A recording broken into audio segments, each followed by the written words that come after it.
Alright, ladies and gentlemen, we're back, and as you can see from the video, we're going to be talking about specifically Aventurine, who is actually one of the characters that are coming out. I think I've covered mostly Acheron for majority of weeks or days specifically, but I think it's also time that I covered Aventurine and why I think he is a good character, and why I think specifically you should actually focus on him and the probability of him coming out against Xuan, who you would pick.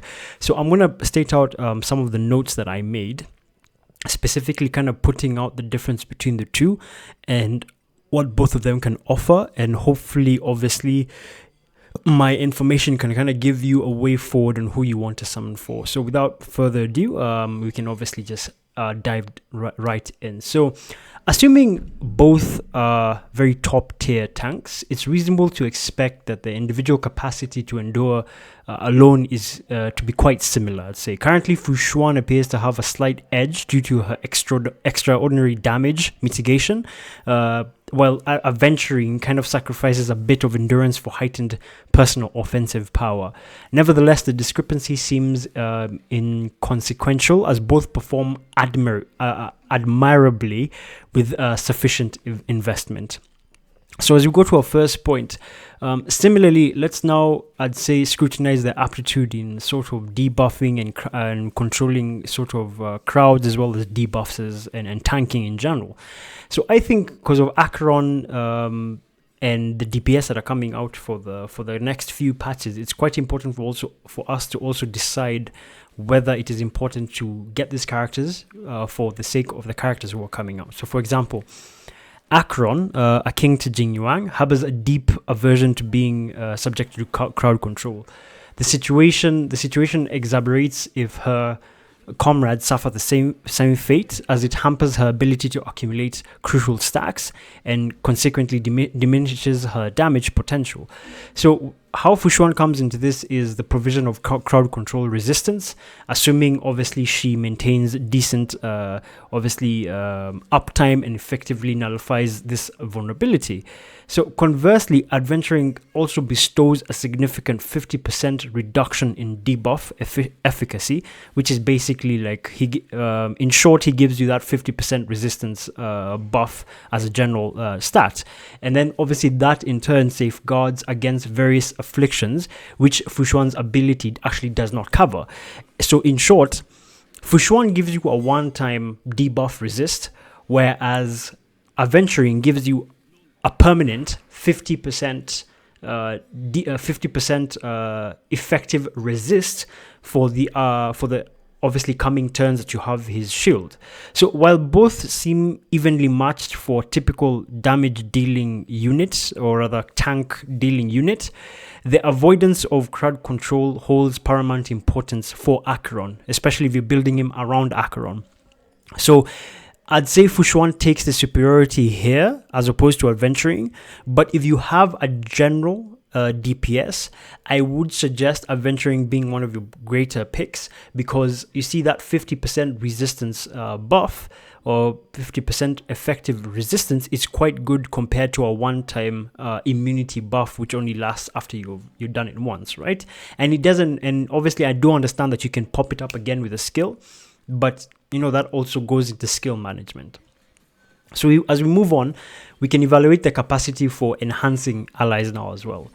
So Xuan's, I think, generously bestows about close to 12% critical hit rate, and then with her E1 or E2, I haven't really looked at it, she actually elevates, I think, also crit damage by an extra 30%, which holds immense value for most characters. Now, you obviously put in the situation that you've got an Acheron, right, who lacks the inherent critical hit advantages afforded by a 5-star Harmony unit, because right now the only Harmony character that can actually increase crit rate is actually Yukong, and most people do not like building or using Yukong because of her skill management. It's not good, right? And the only time Yukong is actually quite good is when she has her E6, and most people probably do not have her E6. Even a modest like increment in critical hit rate substantially elevates the pressure on obviously her build. So conversely, Aventurine's supportive prowess emanates from his debuffing abilities, which obviously we'll delve into later. His ultimate inflicts a 15%, about I don't know if it's 15%, but like his ultimate inflicts a percentage increase in critical damage received, and it's contingent upon a solid critical hit rate and is restricted to a single target. So it kind of renders him less advantageous for Acheron, whose attacks typically target multiple adversaries. So his signature ability, obviously augmenting enemies taking damage taken by a percentage, it's good, but you have Fushuan's buffs that undoubtedly kind of outshine Aventurine's. I don't know if it's Adventuring or Aventurine's overall kit, but either way, that's one of my second points. In short, the second point is who offers more buffs to the team compared to each other, and why should you obviously use one over the others. As we move on to obviously our last point, I think let's highlight any specific synergies that may possess with Acheron's unique mechanics. So this segment arguably holds the utmost significance, I think.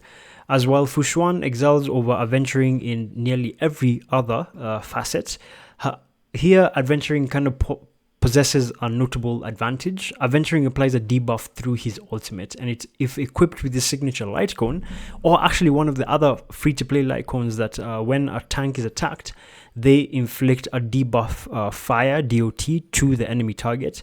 Obviously, when he applies that debuff with each of his attacks, including frequent follow-up strikes, it kind of adds onto the stack that Acheron has, right? And this results in the considerable accumulation of stacks of Acheron's talent.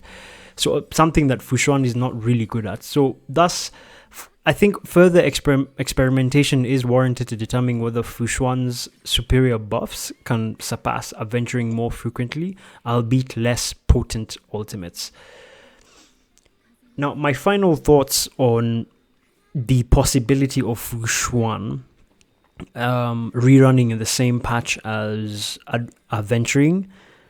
If they do that, I think Hoyoverse might lose money, because realistically, as much as they're bringing in a new tank, it doesn't make sense that you bring in one of the most loved and one of the most beloved and actually much needed tanks in the game, and then pit her against a new tank that probably does something new that we don't really know about. I mean, the leaks have said X and X, but realistically, it's not like Jeopard, right? If you're given a choice between Fushuan and Jeopard, who'd you pick, right? You pick Fushuan, irrespective of having no shield. The damage mitigation is amazing, right? So in this event, I mean, the live stream is going to be coming out on Saturday at around 3 o'clock, 2 o'clock. And I think it's quite important to I am looking forward to know who's going to be rerunning in 2.1. But I think personally, if they decide to rerun Fushuan with Aventuring in the same banner, I think it's going to make them losses for Aventuring, and that's the truth. Because otherwise, unless they do this, unless they put Fushuan on the rerun banner of Acheron, and then maybe now whatever other character they're rerunning with Aventuring, but realistically, it does not make, even I do business, and it doesn't make sense for me. It doesn't make sense for me to put Fushuan in the same patch as Aventuring. 100%. I know for anyone who has not gotten Fushuan, and even for most of the content creators who have covered Fushuan, they say she's a solid tank. A really solid tank. So what would be the need of getting Aventuring if you have a Fushuan? So that's one of the things that I'm thinking is not going to happen. I'm not saying it's going to happen. I'm not saying she's going to be rerun, but a lot of people are saying she's going to be rerun. But in general, what I'd say is that if you are choosing or stuck between choosing Acheron and Aventuring, if you do not have a Fushuan, I would suggest as a free-to-play player that you get I keep saying Adventuring. You get Aventuring, because his name doesn't roll off my tongue, especially Aventuring, not Adventuring. Aventuring. Anyway, yeah, if you are a free-to-play player and you are looking to, if you're a free-to-play player and you're looking to basically get that new character that can sustain your account for a really long time, I would suggest you roll for Aventurine compared to Acheron. But if you have obviously the polls to make for Acheron, go ahead. Again, this is a game that most people don't understand. They usually go off the aspects of other creators and other people saying this character is really good, when in actuality, you might put that character in your account and then you find that she or he is the most useless person in that account. So those are my thoughts. Obviously, comment below what you think about what I've just talked about in terms of Aventurine and Fushuan. But apart from that, I hope you guys have a wonderful day, and I will see you all in the next one.